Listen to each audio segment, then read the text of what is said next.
Greetings, Saber fans. Tommy here again with another one of my review videos of one of the many Ultra Sabers that I have.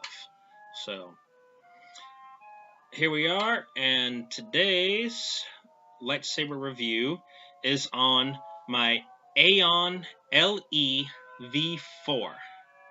Now, unlike the majority of my other sabers, this one I got with basic sound.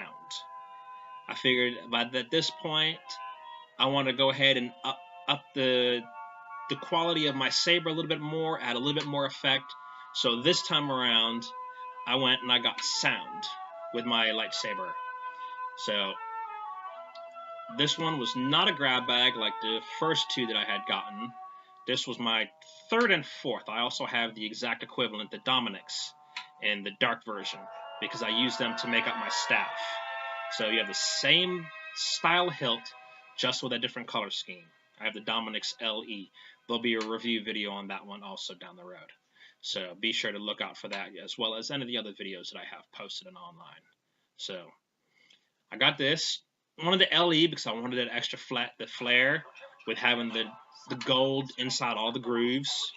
I got the window emitter options added onto this also, because like I've said in my other videos that I've done, they add a wonderful detail effect, as well as you can see the gold ring around there also, because it's the LE model. It has that extra detailing.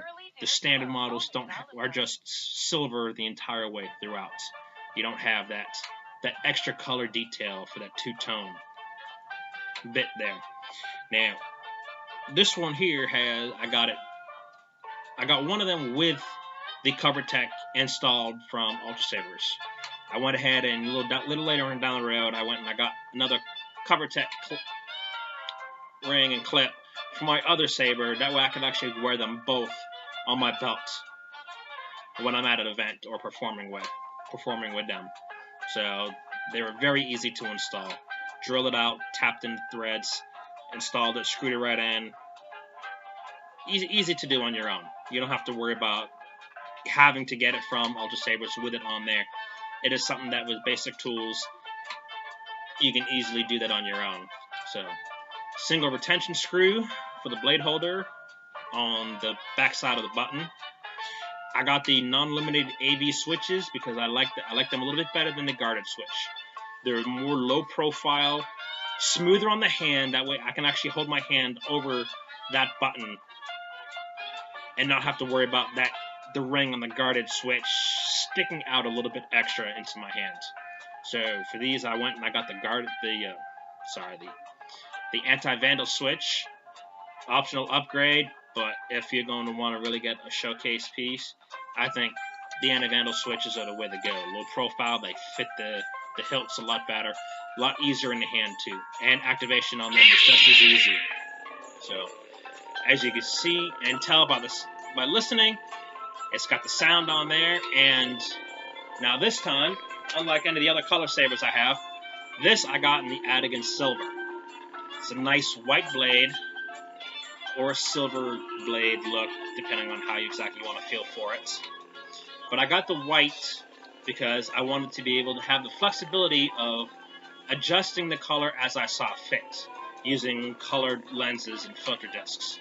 So I could take this white saber and I can turn it into a nice golden yellow, or any shade of blue or reds or pinks or purples, or any color filter that you can get your hands on. You can stack them up, and then bam, there you go. You got any color that you want, right on cue. So has a nice hum for its basic stroke. It does sense movement, so you get the swing. It will detect the clash.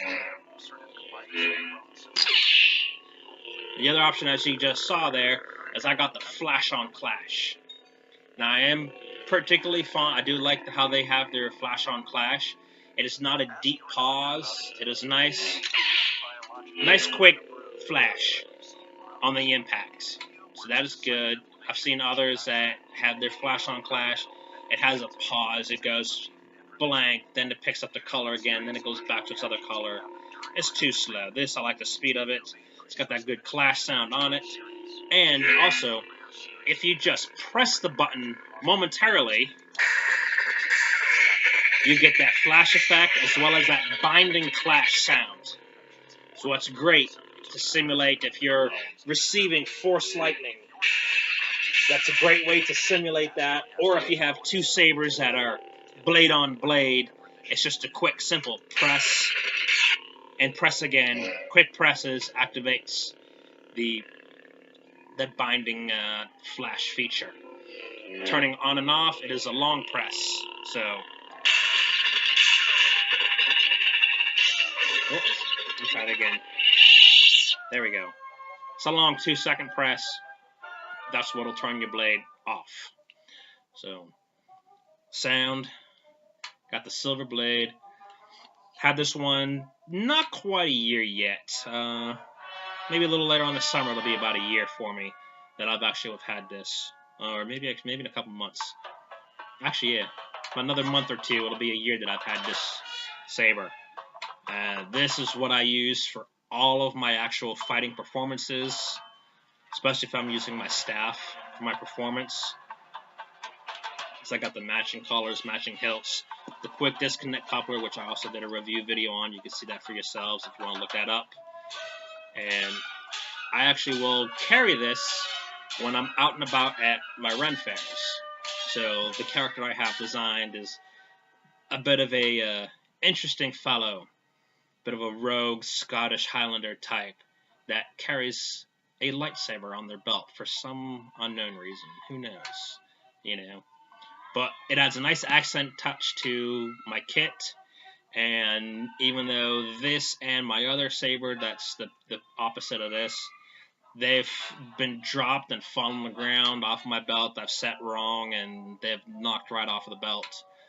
They still hold up very well, even with light falls and impacts onto rough ground and rough concrete. I got a little frustrated at first, but I look at it as it's adding weathering and showing years of use to a relic such as this. So,